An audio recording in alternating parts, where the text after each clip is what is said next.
हाय, आपके साथ मैं हूँ Surabhi Sharma. India TV YouTube channel subscribe करिए, बेल आइकन दबाएं। और अब बात महाराष्ट्र की राजनीति की, जिसका असर कल होने जा रहे कैबिनेट एक्सपेंशन पर भी दिखेगा। महाराष्ट्र की सीएम उद्धव ठाकरे ने पत्रकारों को यह कहकर चौंका दिया कि वो प्रेस कॉन्फ्रेंस के बाद जा रहे हैं बीजेपी से बात करने। हालांकि फौरन ही उन्होंने सफाई भी दी कि ये बात उन्होंने मजाक में कही है। महाराष्ट्र की पॉलिटिक्स के ट्विस्ट एंड टर्न पर देखिए ये खास रिपोर्ट।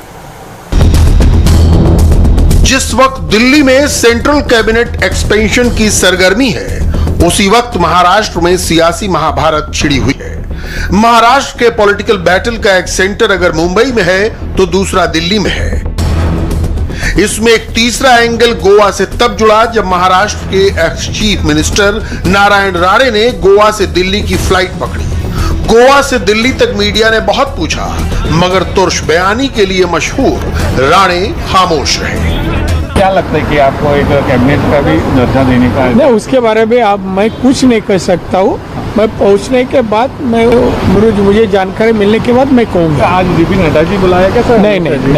सर, इसका 12 लोगों का सस्पेंड किया, उसका बारे में थोड़ा सर एक ही विशेष कारण आने का आज कोई अरे विशेष मंत्री से कम मिल रहा है। देखिए एक बात देखो, विशेष कुछ होगा तो जरूर बताएंगे। आपको कोई छुपा सकते हैं क्या? कुछ बात छुपा नहीं सकते। कुछ वक्त मुझे दो, मैं आपसे बात करूँ। मेरे को अपने घर पे तो जान दे, उसके बाद मैं बोलूँगा। नारायण राणे को केंद्रीय कैबिनेट में जगह देना बीजेपी का उद्धव ठाकरे को एक बड़ा पॉलिटिकल मैसेज है। नारायण राणे ठाकरे परिवार के कट्टर सियासी दुश्मन कहे जाते हैं। खुलकर उद्धव के खिलाफ बोलते हैं। राणे कभी शिवसेना में थे, बाल ठाकरे के इतने खासुल खास थे कि चीफ मिनिस्टर भी बनाए गए। मगर जब राणे ने अपनी ताकत दिखानी शुरू की तो ठाकरे ने उन्हें निकाल बाहर किया। ठाकरे परिवार से उनकी दुश्मनी तब से चली आ रही है। शिवसेना और बीजेपी के साथ आने की उम्मीद क्या टूटी, राणे को दिल्ली का बुलावा आया। इसके दो ही मतलब अब हो सकते हैं, या तो शिवसेना और बीजेपी के बीच अब गठबंधन की कोई भी उम्मीद नहीं बची है, या फिर बीजेपी ने शिवसेना को कह दिया है कि राणे को वो अपने लिए ला रहे हैं और गठबंधन अगर होगा तो वो बीजेपी के शर्तों पर ही होगा। राणे को केंद्रीय कैबिनेट में जगह देने का एक सियासी मकसद ये भी है कि बीजेपी के पास एक ऐसा मिनिस्टर होगा जो हर वक्त शिवसेना को निशाने पर ले सकेगा। एक मैसेज अगर बीजेपी ने दिया नारायण राणे के जरिए, तो एक मैसेज उद्धव ठाकरे ने भी दिया। जब महाराष्ट्र विधानसभा के अंदर बाहर हंगामे के बीच वो अपने दो सहयोगी दलों के नेताओं के साथ प्रेस कॉन्फ्रेंस करने आए, उद्धव का अपने गठबंधन के साथियों के साथ मीडिया के सामने आने का मैसेज बिल्कुल सिंपल है। महाराष्ट्र की पॉलिटिकल पिक्चर अभी यही रहने वाली है, बदलेगी नहीं। दिवसांपासून जी चर्चा सुरू आहे वेगवेगळी महाविकास कारण की वेगवेगळी चर्चा सुरू आहे। मी या दोघांच्या मध्ये निघायचं म्हटलं तर कुठच्या बाजूने निघू ते सांगा। चर्चा सुरू झाली आहे की तुमची जी पंतप्रधानांबरोबर भेट झाली त्यानंतर तुमच्या आणि भाजपाची जवळीक वाढलेली आहे आणि काहीतरी होऊ शकतं भविष्यामध्ये, आणि हे सरकार अहो 30 वर्ष एकत्र राहून काही नाही झालं तर। यानी शिवसेना और बीजेपी के बीच पिछले एक हफ्ते से हम दुश्मन नहीं, हमें आमिर खान और उनकी पत्नी के रिश्ते की तरह देखिए। इस तरह के जो बयान आ रहे थे, जो पॉलिटिकल सीज फायर होता दिख रहा था, वो फिलहाल टूट गया है। वैसे ये बीजेपी नहीं थी जिसने सियासी सीज फायर पहले तोड़ा। पहला वार तो शिवसेना ने ही किया, जब सोमवार को उसके अस्थायी स्पीकर ने असेंबली में हंगामे के बाद बीजेपी के 12 एमएलए सस्पेंड कर दिए। जबकि इससे पहले जून में दिल्ली में उद्धव ठाकरे और नरेंद्र मोदी की 1-to-1 मुलाकात हुई थी। उसके बाद से ही शिवसेना और बीजेपी ने एक दूसरे के खिलाफ तेवर नरम कर लिए थे। दुश्मन न होने जैसे बयान आ रहे थे, लेकिन रिश्तों की पिघलती बर्फ फिर सर्द हो गई। सत्ता की चढ़ती हांडी उतरी तो बीजेपी तिलमिला गई। पार्टी ने महाराष्ट्र विधानसभा के बाहर 5 घंटे तक पैरेलल असेंबली सेशन चलाया, ठाकरे सरकार के खिलाफ निंदा प्रस्ताव पारित किया। यहाँ तो बीजेपी की अपनी मर्जी चली, अपना ही स्पीकर, अपने ही मेंबर, खुद ही सत्ता में और खुद का अपोजिशन। हमारे साथ कोई बातचीत नहीं की गई। देखिए, जब अहंकार ये सिर चढ़कर बोलता है तो इसी प्रकार की परिस्थिति होती है। पांडवों ने क्या मांगा था? केवल 7 गांव मांगे थे, लेकिन सुई के नोक जितनी भी जगह नहीं देंगे, इस प्रकार से जब दुर्योधन कहता है तो अहंकार चरम सीमा पर होता है। वही दुर्योधन का अहंकार आज इस सरकार में हमको दिखाई पड़ता है, और इसलिए हमसे किसी ने बातचीत नहीं की और कोई भी हमारे से बातचीत करने के लिए नहीं आया। सरकार ने कोई पहल नहीं की, क्योंकि इस सरकार को विपक्ष चाहिए ही नहीं। ये तो आपातकाल की मानसिकता लेकर जन्मी हुई सरकार है। पिछले 2 दिनों से महाराष्ट्र विधानसभा के अंदर और बाहर जो कुछ भी हो रहा है, दरअसल उसकी स्क्रिप्ट पर्दे के पीछे से लिखी जा रही है। और इसकी शुरुआत हुई थी इस साल मार्च महीने से, जब शरद पवार प्रफुल्ल पटेल के साथ मिलकर अहमदाबाद गए थे अमित शाह से मिलने के लिए। और इसके बाद जून महीने में प्रधानमंत्री नरेंद्र मोदी से उद्धव ठाकरे ने अकेले में मुलाकात की। और पीएम मोदी और मुख्यमंत्री ठाकरे के इसी मुलाकात के बाद शिवसेना और बीजेपी के नेताओं ने एक दूसरे के खिलाफ हमले कम कर दिए।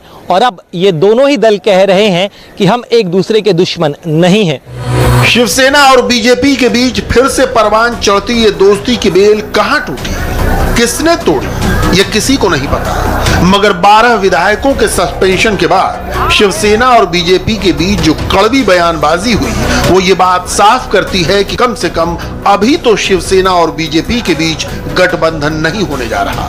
2 बातें इसमें हो सकती है। एक तो सरकार को अस्थिर करने की कोशिश, जो हमेशा उनकी नाकामयाब रही है, आज भी नाकामयाब रही। और दूसरी बात ऐसी है कि समाज के बारे में उनके मन में जो एक जहर है वो बाहर आ गया। वो नहीं चाहते कि समाज को हम मतलब वो न्याय दे या इनको न्याय मिले। और इसीलिए जब समाज को न्याय देने की बात हमने फ्लोर पे लाई तो इन्होंने विरोध किया, और विरोध नहीं किया, लेकिन जो भी नहीं करना चाहिए था वो किया, ताकि विषय कहीं और चला जाए। महाराष्ट्र असेंबली की करंट सिचुएशन ऐसी है कि सबसे बड़ी पार्टी होने के बावजूद बीजेपी को सरकार बनाने के लिए शिवसेना या एनसीपी का साथ चाहिए। बीजेपी के 106 विधायक हैं, जिनमें से 12 1 साल के लिए सस्पेंड हो गए। शिवसेना के 56, एनसीपी के 53, कांग्रेस के 44 विधायक हैं, तो अन्य 16 और निर्दलीय विधायक 13 हैं। कुल 288 सदस्यों वाली विधानसभा में बहुमत के लिए 145 मेंबर चाहिए। 12 विधायक सस्पेंड होने से बीजेपी का संख्या बल और कम हो गया। सत्ता की चाबी इतने करीब आकर हाथ से फिर फिसल गई। इसकी वजह से बीजेपी और तिलमिलाई हुई है। उद्धव सरकार से उसकी शिकायतों की लिस्ट और लंबी हो गई है। ऐसा है कि सत्ता ही जेव्हा डोक्यात जाते त्यावेळी विरोधी पक्षाची आवश्यकता राहत नाही। आमच्या काळामध्ये तणावाच्या परिस्थितीत मी स्वतः मुख्यमंत्री असून जायचो आणि चर्चा करायचो। आज या ठिकाणी कोणीही चर्चा करायला तयार नाही। यांचा लोकशाहीवर विश्वासच नाही। त्यांना बरा विरोधी पक्ष नाही आहे तर आपली मनमानी करता येते अशा मानसिकतेत आहेत, पण असे लोक टिकत नाहीत। महाराष्ट्र में बीजेपी शिवसेना के बीच की तकरार विधानसभा चुनाव के बाद शुरू हुई। जिस तरह से सिंगल लार्जेस्ट पार्टी बीजेपी बनी, ठीक वैसे ही शिवसेना को साथ में सत्ता स्थापन करने का मैंडेट मिला था। लेकिन शिवसेना सीएम पद चाह रही थी 2.5 साल के लिए। बस यहीं से दोनों दलों में मनमुटाव शुरू हुआ और फिर उसके बाद शिवसेना ने कांग्रेस एनसीपी के साथ मिलकर सत्ता महाराष्ट्र में स्थापन की। बीजेपी को पिछले 2 साल से यही टीस है कि सबसे बड़ी पार्टी होने के बावजूद वो विपक्ष में है और उसकी सबसे पुरानी सहयोगी शिवसेना सीएम की कुर्सी पर काबिज है। ऐसे में दोबारा गठबंधन के लिए जब पर्दे के पीछे हुई बात बिगड़ी और बीजेपी के 12 विधायक सस्पेंड हुए तो पार्टी ने बेहद तीखे तेवर अपना लिए। महाराष्ट्र में बीजेपी और शिवसेना के बीच कभी हां और कभी ना वाली इस राजनीति के कई कारण हैं। बीजेपी को पता है कि उद्धव ठाकरे कांग्रेस और एनसीपी के साथ असहज हैं, पवार के पावर प्ले और एनसीपी नेताओं पर लग रहे भ्रष्टाचार के आरोपों से उद्धव को अपनी छवि खराब होती दिख रही है। इसीलिए बीजेपी अपनी शर्तों पर शिवसेना के साथ गठबंधन करना चाहती है। वो मुख्यमंत्री की कुर्सी पर समझौते के लिए तैयार नहीं है। बीजेपी का अपना सियासी दांव है, तो शिवसेना के सामने भी विकल्प चुनने की दुविधा है। जो मुख्यमंत्री पद देने को बीजेपी नहीं तैयार थी, वो कांग्रेस और एनसीपी ने दिया। पिछली साझा सरकार में शिवसेना हमेशा बीजेपी पर गुलामों जैसे बर्ताव का इल्जाम लगाती रही थी। कांग्रेस एनसीपी ने कम से कम सार्वजनिक तौर पर ठाकरे को हमेशा ही सम्मान बख्शा। शिवसेना को डर इस बात का भी है कि जिस तरह बीजेपी ने उसे बड़े से छोटा भाई बनाया, उसी तरह दोबारा साथ जाने पर पार्टी को पूरी तरह खत्म भी कर सकती है। उद्धव के सामने नीतीश कुमार की ही मिसाल है। तपास यंत्रणांचा ससेमिरा लागलाय। आपण पंतप्रधानांना तुम्ही भेटलात, भाजपशी जुळवून घेतलं पाहिजे या पत्राबद्दल। या पत्रामागे त्यांचा सांगण्याचा उद्देश तुमच्या लक्षात आला असेल की कशा पद्धतीने सत्तेचा दुरुपयोग आणि केंद्रीय यंत्रणेचा दुरुपयोग केंद्र सरकारकडनं केला जातोय हे त्यांनी सगळ्यांसमोर आणलेले आहे आणि ते करताना त्यांचे स्वतःच हे करते। ज्या प्रकारच्या राजकीय चर्चा गेल्या काही दिवस सुरू आहे, तुम्ही त्या चर्चांना आता कुठेतरी पूर्णविराम द्याता स्पष्टपणे की अशी कुठलीही चर्चा नाही।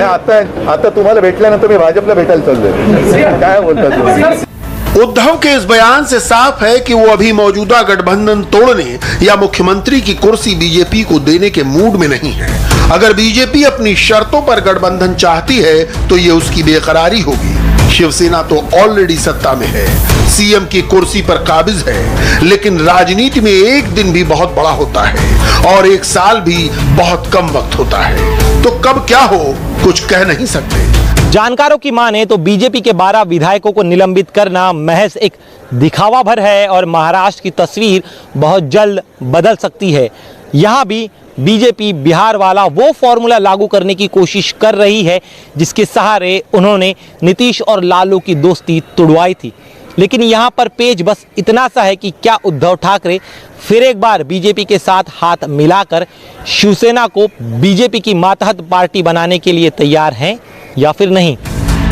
बिहार में दशकों की दुश्मनी भुलाकर नीतीश ने लालू का हाथ पकड़ा था, लेकिन उन्होंने बीजेपी से गठबंधन तोड़ने के 4 साल के भीतर दोबारा दोस्ती भी कर ली, मगर नीतीश कुमार को उसका भारी नुकसान उठाना पड़ा।